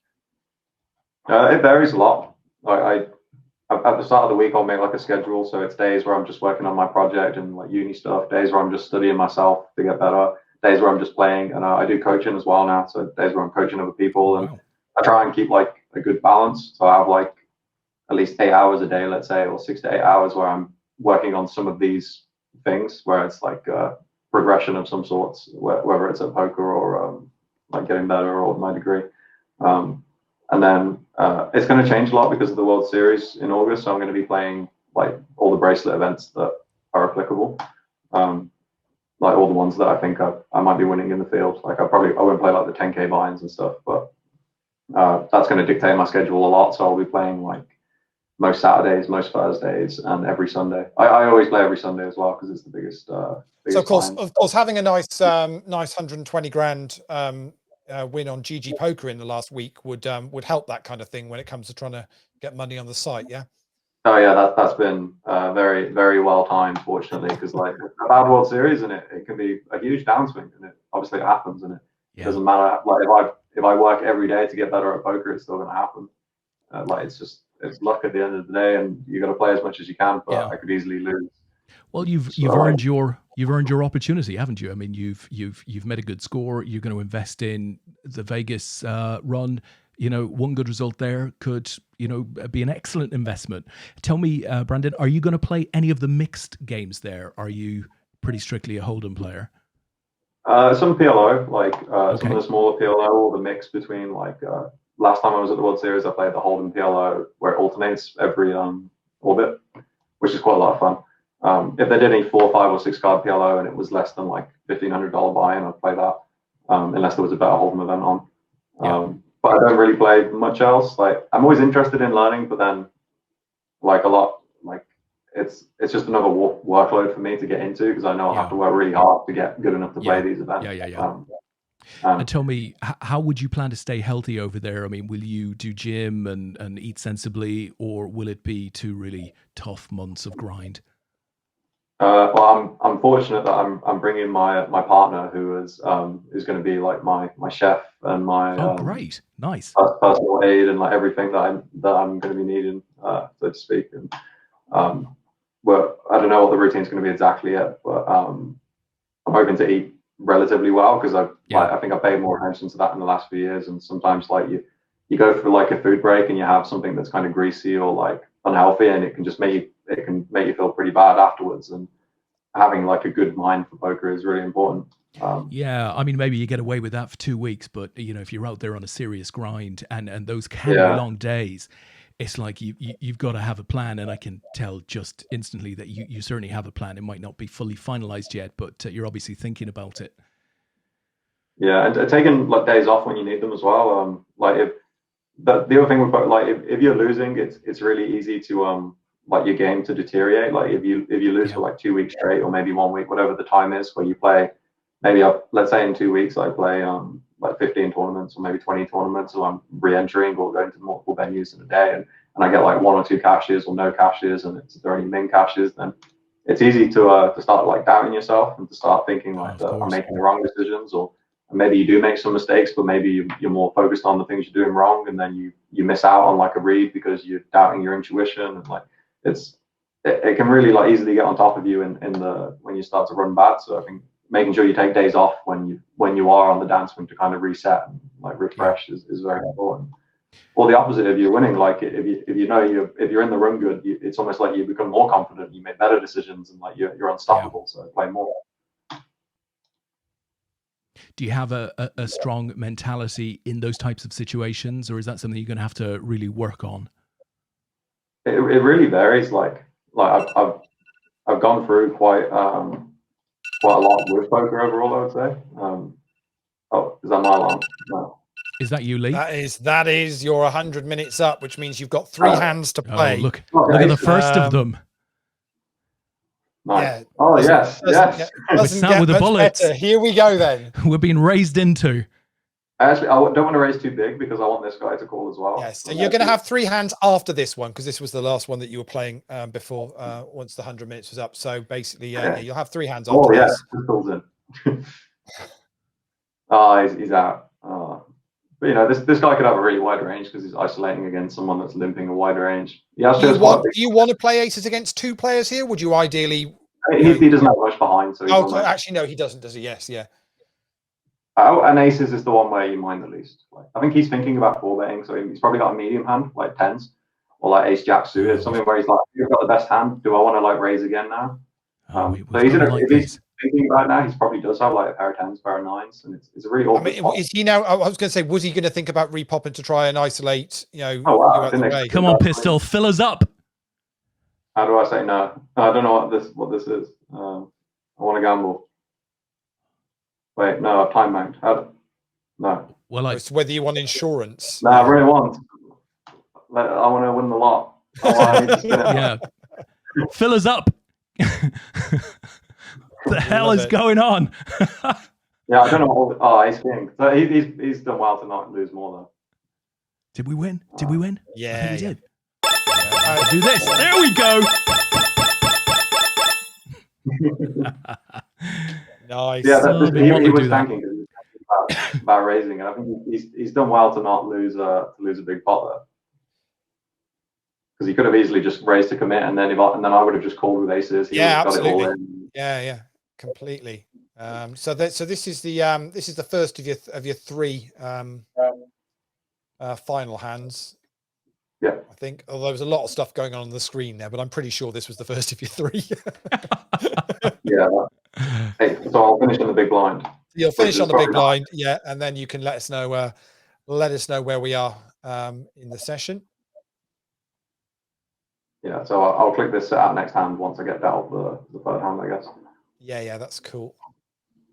And then you just have to do a little bit of maths for you, but I'm fairly confident you'll be able to do that for us. Yeah, get the calculator out.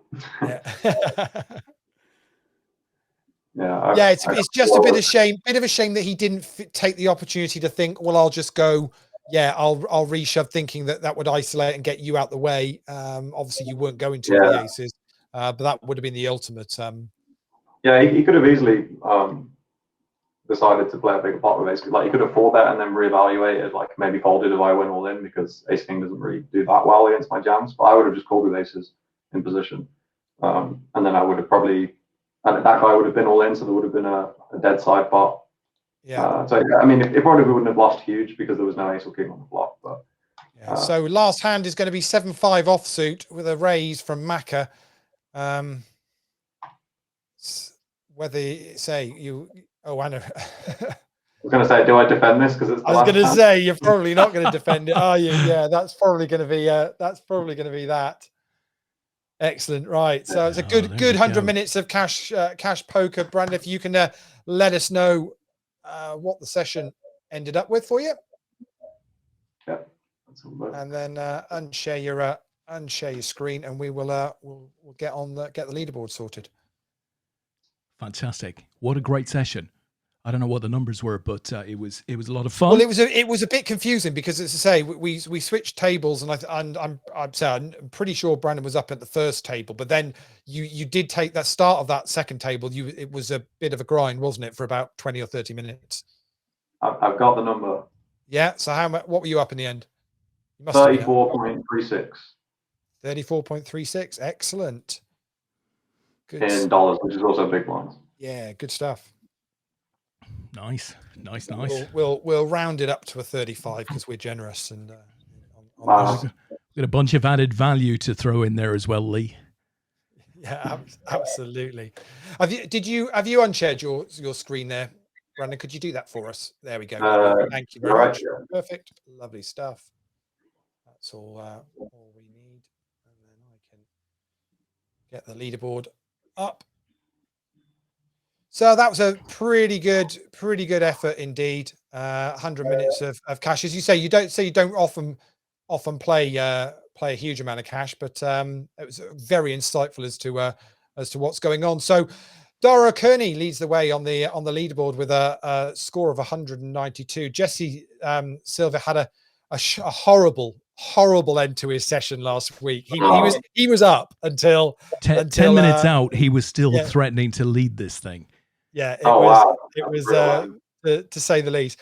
But it ends up you end up with 35 Bitcoin for your poker session, and we scored you 14 of extra points there for your mostly for the singing, to be perfectly honest. It was pretty good. Which puts you a very commendable second spot on the leaderboard. Very good indeed. Brandon, cracking effort. I think you've got to be happy with that. I mean, that's Dara ran golden. It was the most consistent 100 minutes of cash you'll probably ever see. It just was steady, just literally, it felt like he just picked up a couple of big blinds every minute. That was pretty much it. But I think to fair, anybody that can turn a profit in 100 minutes of cash whilst me and Des are rabbiting away to you is very impressive. Highly commended. Well, listen, Brandon, that was a lot of fun, and it was a lot of fun just having a chat, right? Just having a chat and watching you play. So thank you very much for taking part, and I hope you guys, whether you've watched this live or whether you're watching it sort of on demand later, I hope you've enjoyed it, taken something from that. Let's all get behind Brandon when he goes to Vegas, with a big schedule in October and November. And if you are going to do some blogging, streaming, whatever it might be, Brandon, let us know and we will help to promote that for you. But I think that's it for episode 3 of Seat Wide Open, guys. Brandon moves into second place. We will be back with another episode same time next week. So, in fact, it's not the same time because this is Wednesday. So we'll be back on Thursday of next week with an 8 p.m. kickoff. So we look forward to seeing you then. Have a great week in the meantime. So if there isn't anything else, guys, I'm going to shut this down. Good stuff. Well played.